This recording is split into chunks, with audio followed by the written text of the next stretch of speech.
اعوذ باللہ من الشیطان الرجیم بسم اللہ الرحمن الرحیم وَيَسْأَلُونَكَ عَنْ ذِي الْقَرْنَيْنِ قُلْ سَأَتْلُو عَلَيْكُمْ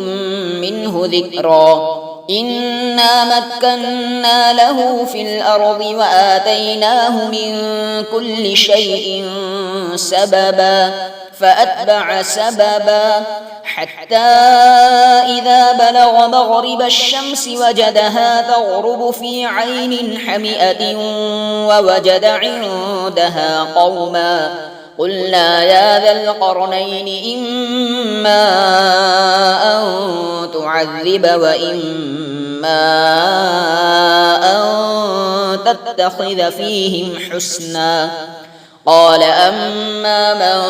ظلم فسوف نعذبه ثم يرد إلى ربه فيعذبه عذابا نكرا وأما من آمن وعمل صالحا فله جزاء الحسنى وسنقول له من أمرنا يسرا ثم أتبع سببا حتى إذا بلغ مطلع الشمس وجدها تطلع على قوم لم نجعل لهم من دونها سترا كذلك وقد أحطنا بما لديه خبرا صدق اللہ العظیم۔ سورۃ الکہف کی آیت نمبر 83 سے 91 تک کی 9 آیتیں تلاوت کی گئی۔ ان آیات کی تفسیر کا خلاصہ سن لیجئے۔ آپ سے ذوالقرنین کا حال پوچھتے ہیں۔ اس پوچھنے کی وجہ یہ لکھی ہے کہ ان کی تاریخ قریب قریب گم تھی، اور اسی لیے اس قصے کے جو امور قرآن میں مذکور نہیں کہ وہ اصل قصے سے زائد تھے، ان امور کے متعلق آج تک اہل تاریخ میں اختلافات شدید پائے جاتے ہیں۔ اسی وجہ سے قریش مکہ نے بمشورہ یہود مدینہ اس قصے کا سوال کے لیے انتخاب کیا تھا۔ اس لیے اس قصے کی تفصیلات جو قرآن میں مذکور ہیں وہ نبی کریم صلی اللہ علیہ وسلم کی نبوت کی واضح دلیل ہے۔ آپ فرما دیجئے کہ میں اس کا ذکر ابھی تمہارے سامنے بیان کرتا ہوں۔ آگے حق تعالی شانہ کی طرف سے اس کی حکایت شروع ہوئی کہ ذوالقرنین ایک ایسے جلیل القدر بادشاہ ہو گزرے ہیں کہ ہم نے ان کو روئے زمین پر حکومت دی تھی، اور ہم نے ان کو ہر قسم کا سامان کافی دیا تھا جس سے وہ اپنے شاہی منصوبوں کو پورا کر سکیں۔ چنانچہ وہ بارادہ فتوحات ملک مغرب ایک راہ پر ہو لیے اور سفر کرنا شروع کیا،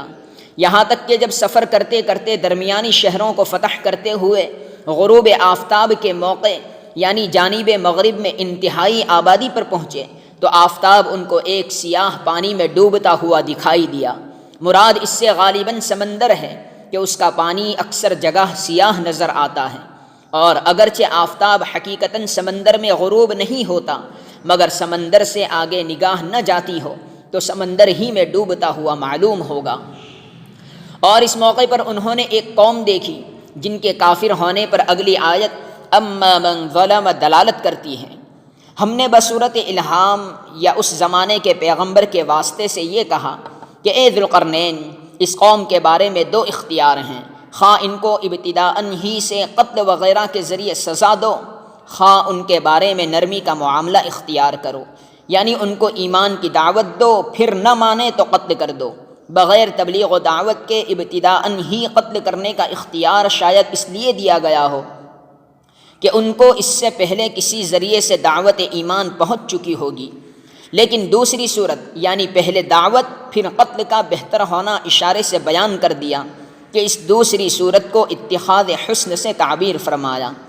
ذوالقرنین نے عرض کیا کہ میں دوسری ہی صورت اختیار کر کے پہلے ان کو دعوت ایمان دوں گا، لیکن دعوت ایمان کے بعد جو ظالم یعنی کافر رہے گا سو اس کو تو ہم لوگ قتل وغیرہ کی سزا دیں گے، اور یہ سزا تو دنیا میں ہوگی، پھر وہ مرنے کے بعد اپنے مالک حقیقی کے پاس پہنچا دیا جائے گا، پھر وہ اس کو دوزخ کی سخت سزا دے گا۔ اور جو شخص دعوت ایمان کے بعد ایمان لے آئے گا اور نیک عمل کرے گا تو اس کے لیے آخرت میں بھی بدلے میں بھلائی ملے گی، اور ہم بھی دنیا میں اپنے برتاؤ میں اس کو آسان اور نرم بات کہیں گے، یعنی ان پر کوئی عملی سختی تو کیا کی جاتی، زبانی اور قولی بھی کوئی سختی نہیں کی جائے گی۔ پھر ممالک مغربیہ فتح کر کے مشرقی ممالک فتح کرنے کے ارادے سے مشرق کی طرف ایک راہ پر ہو لیے، یہاں تک کہ جب طلوع آفتاب کے موقع پر یعنی جانب مشرق میں انتہائی آبادی پر پہنچے تو آفتاب کو ایک ایسی قوم پر طلوع ہوتے دیکھا جن کے لیے ہم نے آفتاب کے ادھر کوئی آڑ نہیں رکھی تھی، یعنی اس جگہ ایک ایسی قوم آباد تھی جو دھوپ سے بچنے کے لیے کوئی مکان یا خیمہ وغیرہ بنانے کے عادی نہ تھے، بلکہ شاید لباس بھی نہ پہنتے ہوں، جانوروں کی طرح کھلے میدان میں رہتے تھے۔ یہ قصہ اسی طرح ہے، اور ذوالقرنین کے پاس جو کچھ سامان وغیرہ تھا ہم کو اس کی پوری خبر ہے۔ اس میں امتحان نبوت کے لیے ذوالقرنین کے متعلق سوال کرنے والوں کو اس پر تنبیہ ہے کہ ہم جو کچھ بتلا رہے ہیں وہ علم و خبر کی بنیاد پر ہے، عام تاریخی کہانیوں کی طرح نہیں، تاکہ نبوت محمدیہ صلی اللہ علیہ وسلم کی حقانیت واضح ہو جائے۔ ان آیات کے معارف و مسائل سن لیجئے۔ یسألونک یعنی وہ لوگ آپ سے سوال کرتے ہیں۔ یہ لوگ سوال کرنے والے کون ہیں؟ روایات سے یہ ظاہر ہوتا ہے کہ وہ قریش مکہ تھے جن کو یہودیوں نے رسول اللہ صلی اللہ علیہ وسلم کی نبوت اور حقانیت کا امتحان کرنے کے لیے 3 سوال بتلائے تھے، روح کے متعلق اور اصحاب کہف اور ذوالقرنین کے بارے میں۔ ان میں 2 کا جواب آ چکا ہے،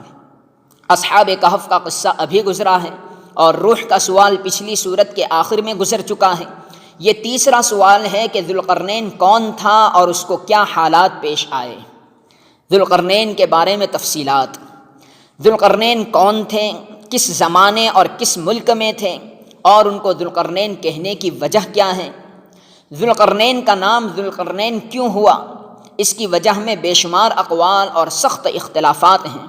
بعض نے کہا کہ ان کی 2 زلفیں تھیں اس لیے ذوالقرنین کہلائے، بعض نے کہا کہ مشرق و مغرب کے ممالک پر حکمران ہوئے اس لیے ذوالقرنین نام رکھا گیا۔ کسی نے یہ بھی کہا ہے کہ ان کے سر پر کچھ ایسے نشانات تھے جیسے سینگ کے ہوتے ہیں۔ بعض روایات میں ہے کہ ان کے سر پر دونوں جانب چوٹ کے نشانات تھے، اس لیے ذوالقرنین کہا گیا، واللہ اعلم۔ مگر اتنی بات متعین ہے کہ قرآن نے خود ان کا نام ذوالقرنین نہیں رکھا، بلکہ یہ نام یہود نے بتلایا۔ ان کے یہاں اس نام سے ان کی شہرت ہوگی۔ واقعہ ذوالقرنین کا جتنا حصہ قرآن کریم نے بتلایا ہے وہ صرف اتنا ہے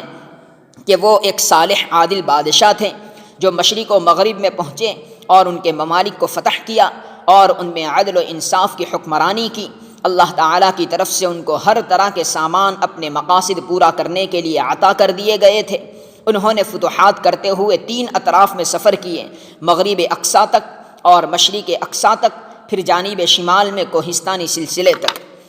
اسی جگہ انہوں نے 2 پہاڑوں کے درمیان درے کو ایک عظیم الشان آہنی دیوار کے ذریعے بند کر دیا، جس سے یاجوج ماجوج کی طاقت و تاراج سے اس علاقے کے لوگ محفوظ ہو گئے۔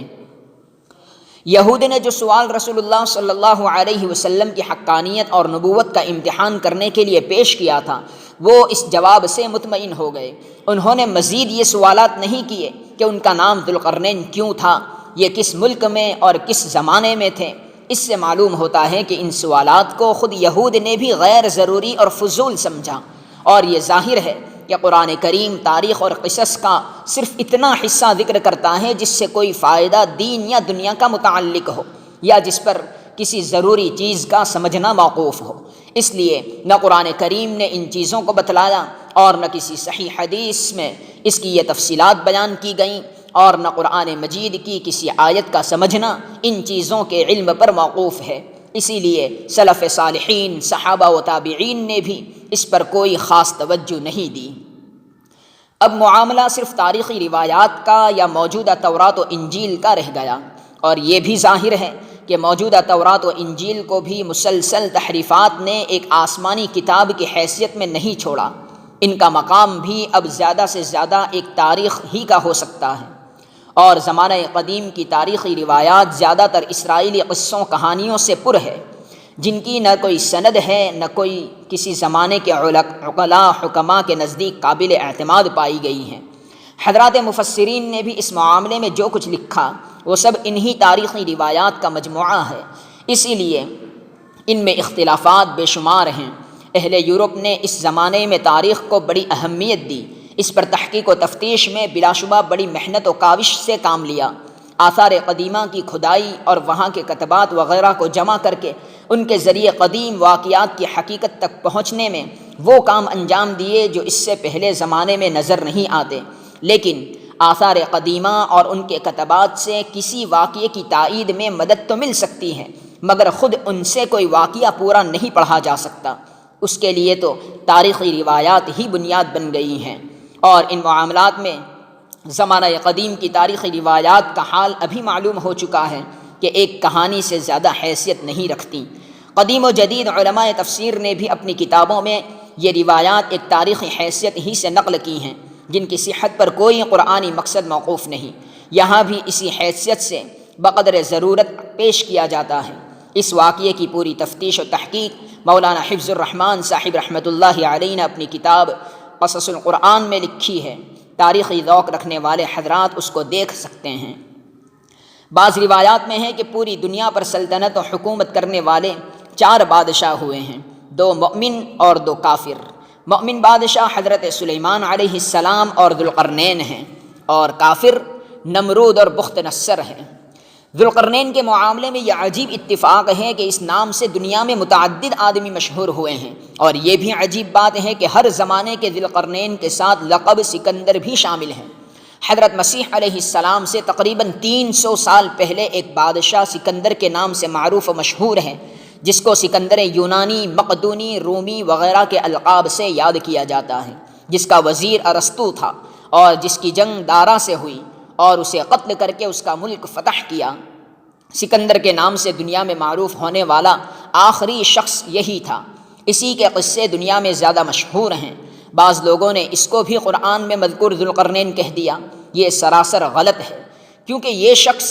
آتش پرست مشرک تھا۔ قرآن کریم نے جس ذوالقرنین کا ذکر کیا ہے ان کے نبی ہونے میں تو علماء کا اختلاف ہے، مگر مؤمن صالح ہونے پر سب کا اتفاق ہے، اور خود قرآن کریم کی نصوص اس پر شاہد ہیں۔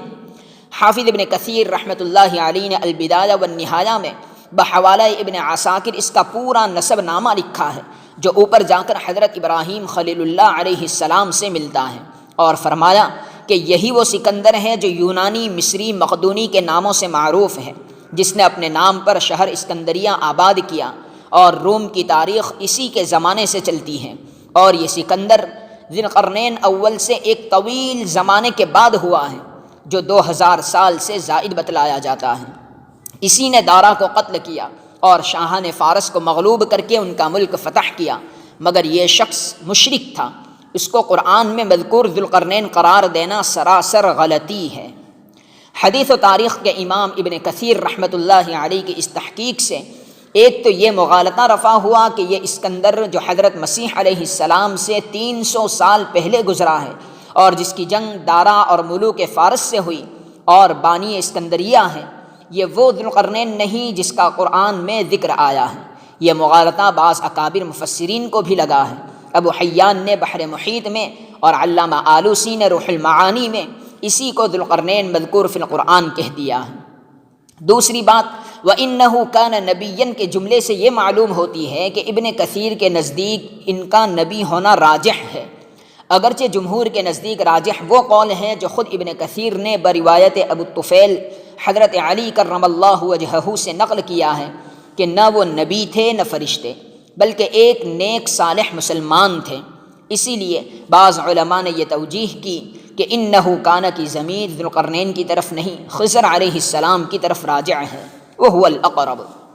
اب مسئلہ یہ رہتا ہے کہ پھر وہ ذوالقرنین جن کا ذکر قرآن میں ہے کون ہیں اور کس زمانے میں ہوئے ہیں؟ اس کے متعلق بھی علماء کے اقوال بہت مختلف ہیں۔ ابن کثیر کے نزدیک ان کا زمانہ اسکندر یونانی مقدونی سے 2000 سال پہلے حضرت ابراہیم خلیل اللہ علیہ السلام کا زمانہ ہے، اور ان کے وزیر حضرت خضر علیہ السلام تھے۔ ابن کثیر نے البدایہ والنہایہ میں سلف صالحین سے یہ روایت بھی نقل کی ہے کہ ذوالقرنین پیادہ پا حج کے لیے پہنچے۔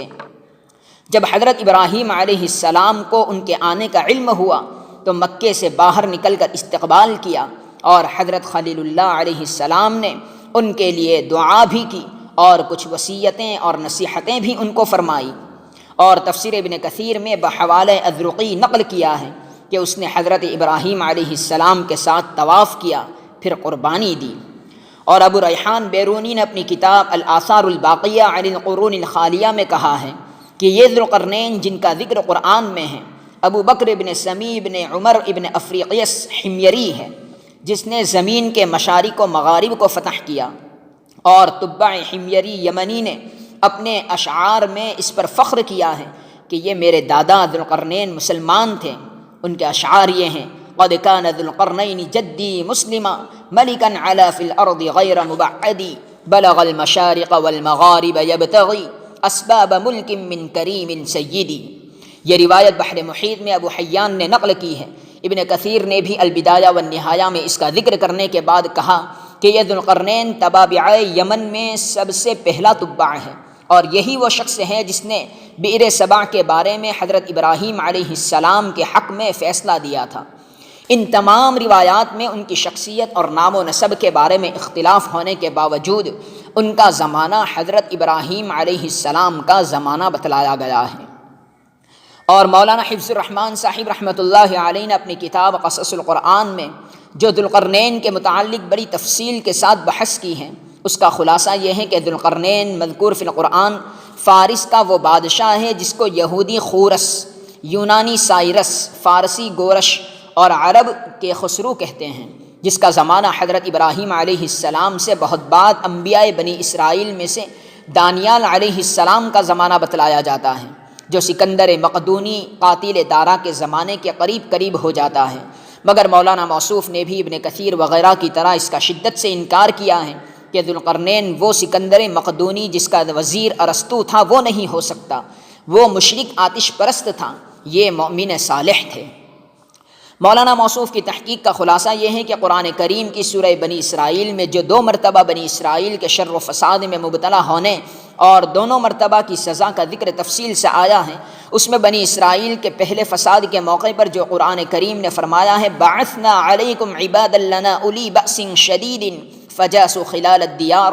یعنی تمہارے فساد کی سزا میں ہم مسلط کر دیں گے تم پر اپنے کچھ ایسے بندے جو بڑی قوت و شوکت والے ہوں گے، وہ تمہارے گھروں میں گھس پڑیں گے۔ اس میں یہ قوت و شوکت والے لوگ بخت نصر اور اس کے اعوان ہیں، جنہوں نے بیت المقدس میں 40,000 اور بعض روایات میں 70,000 بنی اسرائیل کو قتل کیا، اور 1 لاکھ سے زیادہ بنی اسرائیل کو قید کر کے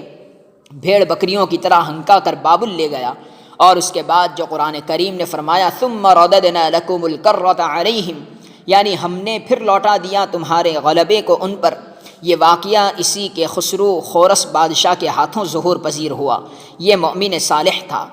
اس نے بخت نصر کا مقابلہ کر کے اس کے قیدی بنی اسرائیل کو اس کے قبضے سے نکالا اور دوبارہ فلسطین میں آباد کیا۔ بیت المقدس کو جو ویران کر دیا تھا اس کو بھی دوبارہ آباد کیا، اور بیت المقدس کے خزائن اور اہم سامان جو بخت نصر یہاں سے لے گیا تھا وہ سب واپس بنی اسرائیل کے قبضے میں دیے۔ اس لیے یہ شخص بنی اسرائیل کا یعنی یہود کا نجات دہندہ ثابت ہوا۔ یہ بات قرین قیاس ہے کہ یہود مدینہ نے جو امتحان نبوت کے لیے قریش مکہ کے واسطے سوالات متعین کیے، ان میں ذوالقرنین کے سوال کو یہ خصوصیت بھی حاصل تھی کہ یہود اس کو اپنا نجات دہندہ مان کر اس کی تعظیم و تکریم کرتے تھے۔ مولانا حفظ الرحمان صاحب نے اپنی اس تحقیق پر موجودہ تورات کے حوالے سے انبیاء بنی اسرائیل کی پیش گوئیوں سے بھی پھر تاریخی روایات سے اس پر کافی شواہد پیش کیے ہیں، جو صاحب مزید تحقیق کے در پہ ہوں وہ اس کا مطالعہ کر سکتے ہیں۔ یہاں مقصد ان تمام روایات کے نقل کرنے سے صرف اتنا تھا کہ ذوالقرنین کی شخصیت اور ان کے زمانے کے بارے میں علماء امت اور ائمہ تاریخ و تفسیر کے اقوال سامنے آ جائے۔ ان میں سے راجح کس کا قول ہے یہ یہاں مقصد کا جز نہیں، کیونکہ جن امور کا نہ قرآن نے دعویٰ کیا نہ حدیث نے ان کو بیان کیا، ان کے معین و مبین کرنے کی ذمہ داری بھی ہم پر نہیں، اور ان میں جو قول بھی راجح اور صحیح قرار پائے مقصد قرآنی ہر حال میں حاصل ہے، واللہ سبحانہ وتعالی اعلم۔ قل سأتلو علیکم منہ ذکرا، اس میں یہ قابل نظر ہے کہ قرآن کریم نے اس جگہ ذکرہ کا مختصر لفظ چھوڑ کر منہ ذکرن کے 2 کلمے کیوں اختیار کیے۔ غور کیجئے تو ان 2 کلموں میں اشارہ ہے اس طرف کہ قرآن نے ذوالقرنین کا پورا قصہ اور اس کی تاریخ ذکر کرنے کا وعدہ نہیں کیا، بلکہ اس کے ذکر کا ایک حصہ بیان کرنے کے لیے فرمایا، جس پر حرف من اور ذکرن کی تنوین بقواعد عربیت شاہد ہے۔ اوپر جو تاریخی بحث ذوالقرنین کے نام و نسب اور زمانے وغیرہ کی پیش کی گئی ہے، قرآن کریم نے اس کو غیر ضروری سمجھ کر چھوڑ دینے کا پہلے ہی اظہار فرما دیا ہے۔ وَآتَيْنَاهُ مِن كُلِّ شَيْءٍ سَبَبًا، لفظ سبب عربی لغت میں ہر اس چیز کے لیے بولا جاتا ہے جس سے اپنے مقصد حاصل کرنے میں مدد لی جاتی ہے، جس میں آلات و وسائل مادیہ بھی شامل ہیں اور علم و بصیرت و تجربہ وغیرہ بھی۔ اور من کل شیء سے مراد وہ تمام امور ہیں جن کی ضرورت نظام سلطنت کے لیے ایک بادشاہ اور حکمران کو پیش آتی ہے۔ مراد یہ ہے کہ اللہ تعالیٰ نے حضرت ذوالقرنین کو اپنی عدل گستری اور امن عالم کے قیام اور فتوحات ممالک کے لیے جس سامان کی ضرورت اس زمانے میں تھی وہ سب کے سب ان کو عطا کر دیے تھے۔ فَأَتْبَعَ سَبَبًا، مراد یہ ہے کہ سامان تو ہر قسم کے اور دنیا کے ہر خطے میں پہنچنے کے ان کو دے دیے گئے تھے، انہوں نے سب سے پہلے جانب مغرب سفر کے سامان سے کام لیا۔ حتیٰ اذا بلغ مغرب الشمس، مراد یہ ہے کہ جانب مغرب میں اس حد تک پہنچ گئے جس سے آگے کوئی آبادی نہیں تھی۔ فی عین حمیۃ، لفظ حمیہ کے لغوی معنی سیاہ دلدل یا کیچڑ کے ہیں، مراد اس سے وہ پانی ہے جس کے نیچے سیاہ کیچڑ ہو، جس سے پانی کا رنگ بھی سیاہ دکھائی دیتا ہو۔ اور آفتاب کو ایسے چشمے میں ڈوبتے ہوئے دیکھنے کا مطلب یہ ہے کہ دیکھنے والے کو یہ محسوس ہوتا تھا کہ آفتاب اس چشمے میں ڈوب رہا ہے، کیونکہ آگے آبادی یا کوئی خشکی سامنے نہیں تھی۔ جیسے آپ کسی ایسے میدان میں غروب کے وقت ہوں جہاں دور تک جانب مغرب میں کوئی پہاڑ، درخت، عمارت نہ ہو، تو دیکھنے والے کو یہ محسوس ہوتا ہے کہ آفتاب زمین کے اندر گھس رہا ہے۔ وَوَجَدَ عِندَهَا قَوْمًا، یعنی اس سیاہ چشمے کے پاس ذوالقرنین نے ایک قوم کو پایا۔ آیت کے اگلے حصے سے معلوم ہوتا ہے کہ یہ قوم کافر تھی، اس لیے اگلی آیت میں اللہ تعالیٰ نے ذوالقرنین کو اختیار دے دیا کہ آپ چاہیں تو ان سب کو پہلے ان کے کفر کی سزا دے دیں، اور چاہے تو ان سے احسان کا معاملہ کریں کہ پہلے دعوت و تبلیغ اور وعظ و پند سے ان کو اسلام و ایمان قبول کرنے پر آمادہ کریں، پھر ماننے والوں کو اس کی جزا اور نہ ماننے والوں کو سزا دیں۔ جس کے جواب میں ذوالقرنین نے دوسری ہی صورت تجویز کی کہ اول ان کو وعظ و نصیحت سے صراط مستقیم پر لانے کی کوشش کریں گے، پھر جو کفر پر قائم رہے ان کو سزا دیں گے، اور جو ایمان لائے اور نیک عمل کریں تو اس کو اچھا بدلہ دیں گے۔ قلنا یا ذی القرنین، ہم نے کہا اے ذوالقرنین۔ اس سے معلوم ہوتا ہے کہ ذوالقرنین کو حق تعالیٰ نے خود خطاب کر کے یہ ارشاد فرمایا ہے۔ اگر ذوالقرنین کو نبی قرار دیا جائے تب تو اس میں کوئی اشکال ہی نہیں کہ بذریعہ وحی ان سے کہہ دیا گیا، اور اگر ان کی نبوت تسلیم نہ کی جائے تو پھر اس قلنا اور یا ذی القرنین کے خطاب کی صورت یہ ہو سکتی ہے کہ کسی پیغمبر کے واسطے سے یہ خطاب ذوالقرنین کو کہا گیا ہے، جیسا کہ روایات میں حضرت خضر علیہ السلام کا ان کے ساتھ ہونا مذکور ہے، اور یہ بھی ممکن ہے کہ یہ وحی نبوت و رسالت نہ ہو، ایسی لغوی وحی ہو جیسے حضرت موسیٰ علیہ السلام کی والدہ کے لیے قرآن میں وَأَوْحَيْنَا کے الفاظ آئے ہیں، حالانکہ ان کے نبی یا رسول ہونے کا کوئی احتمال نہیں۔ مگر ابو حیان نے بحر محیط میں فرمایا کہ ذوالقرنین کو جو یہاں حکم دیا گیا ہے وہ اس قوم کے قتل و سزا کا حکم ہے، اس طرح کا کوئی حکم بغیر وحی نبوت کے نہیں دیا جا سکتا۔ یہ کام نہ کشف و الہام سے ہو سکتا ہے نہ بغیر وحی نبوت کے کسی اور ذریعے سے، اس لیے اس کے سوا کوئی احتمال صحیح نہیں کہ یا تو ذوالقرنین کو خود نبی مانا جائے یا پھر کوئی نبی ان کے زمانے میں موجود ہوں، ان کے ذریعے ان کو خطاب ہوتا ہو۔ واللہ اعلم۔ ذوالقرنین نے مشرق کی جانب میں جو قوم آباد پائی اس کا یہ حال تو قرآن کریم نے ذکر فرمایا کہ وہ دھوپ سے بچنے کے لیے کوئی سامان، مکان، خیمہ، لباس وغیرہ کے ذریعے نہ کرتے تھے، لیکن ان کے مذہب و اعمال کا کوئی ذکر نہیں فرمایا۔ اور نہ یہ کہ ذوالقرنین نے ان لوگوں کے ساتھ کیا معاملہ کیا، اور ظاہر یہ ہے کہ یہ لوگ بھی کافر ہی تھے، اور ذوالقرنین نے ان کے ساتھ بھی وہی معاملہ کیا جو مغربی قوم کے ساتھ اوپر مذکور ہو چکا ہے، مگر اس کے بیان کرنے کی یہاں اس لیے ضرورت نہیں سمجھی کہ پچھلے واقعے پر قیاس کر کے اس کا بھی علم ہو سکتا ہے۔ سبحان اللہ وبحمدہ، سبحان اللہ العظیم۔